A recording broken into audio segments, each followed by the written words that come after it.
E ó, ia ficar mais tarde, começou a cantoria e o negócio foi embora. Dá pra ficar mais tempo ainda. Tava um pessoal chegando quando a gente saiu.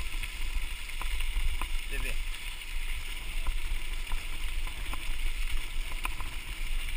Mas é super legal, viu? Eu não comi, lógico, né? Mas é super legal. Hã?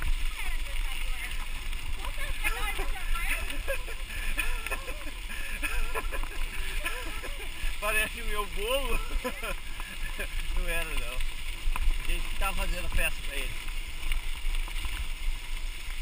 Eu falei, aniversariante paga a rodada, hein? Nossa, aí ele parou. Falou, não é não. Distraiu. O Robson falou assim lá, pô, mas tem aniversário todos os dias, seu?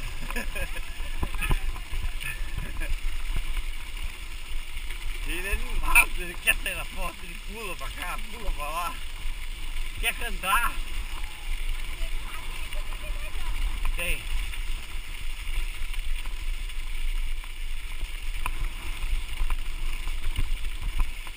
Foi muito engraçado. Você não dá pra você ir, mas você perdeu, perdeu. Só que a gente deixou eles ali e fomos pedalar, lá pro Morro Vermelho. É. Nossa senhora.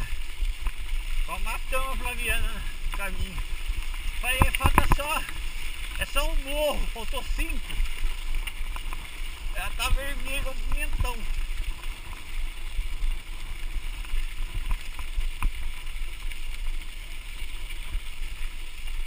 Mas é gostoso, né? Sai.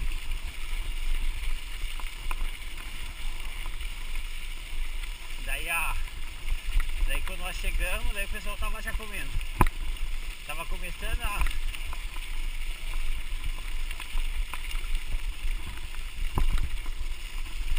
Mas é bem bolado, bem feito.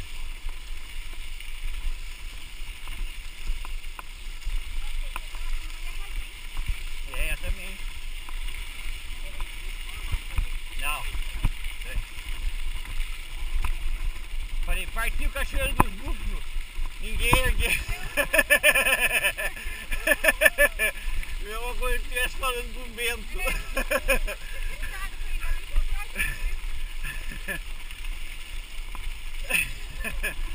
Eu falei assim, tava falando lá com a bomba de gasolina. Oi bomba, tô indo, viu? Você quer ir também? Não. Então tá bom, fica aí.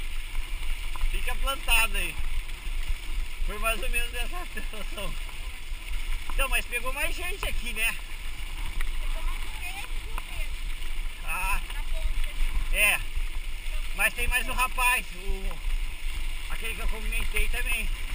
Tá indo descer. É, Ah, muito bom, né? Muita gente. é. Não, e vai ter o Melina lá. Acho que eles vão. Como é que chama? Esqueci. O Fabrício e a Melina eu acho que vão estar lá. Será? Ah, mas ela queria ir tanto aqui. Até chorou. Acho que vai. Se você tiver com dor no braço, é verdade. Tem que convidar ela lá, fazer vídeo. Esse? Ah, não é o Dinamarco? Acho que é, hein? Ô, Dinamarco!